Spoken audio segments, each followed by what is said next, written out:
சேலத்தைச் சேர்ந்த 3 பேரிடம் பல லட்சம் ரூபாய் இரிடியம் மோசடி என்ற புகாரில் பாமக நிர்வாகி கைது செய்யப்பட்டிருக்கிறார். மேலும் விவரங்களை செய்தியாளர் மேகநாதன் வழங்க கேட்கலாம். மேகநாதன், வணக்கம்.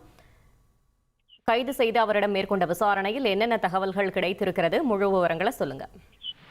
வணக்கம். ஈரோடு மாவட்டம் பவானி பசுவேஸ்வரர் வீதி பகுதியைச் சேர்ந்தவர் தினேஷ்குமார் நாயகர். இவர் கடந்த 3 வருடங்களுக்கு மேலாக பாட்டாளி மக்கள் கட்சியில பவானி நகர செயலாளராக கட்சி பொறுப்பு வகித்து வருகிறார். இந்த நிலையில இன்று காலை பார்த்தோம்னால் பவானி பசுவேஸ்வரர் வீதி பகுதியில் உள்ள அவரது வீட்டில் அதிரடியாக நுழைந்த சிபிசிஐடி போலீசார் காலை 7 மணி முதல் 10 மணி வரைக்கும் சுமார் 3 மணி நேரத்திற்கு மேலாக தினேஷ்குமார் நாயகர் மற்றும் அவரது குடும்பத்தினரிடம் தொடர்ந்து விசாரணை நடத்தினார். அந்த விசாரணைக்கு பின்னர் பார்த்தோம்னால் சிபிசிஐடி போலீசார் வாகனம் மூலமாக தினேஷ்குமார் நாயகரை அழைத்து சென்றனர் விசாரணைக்கு.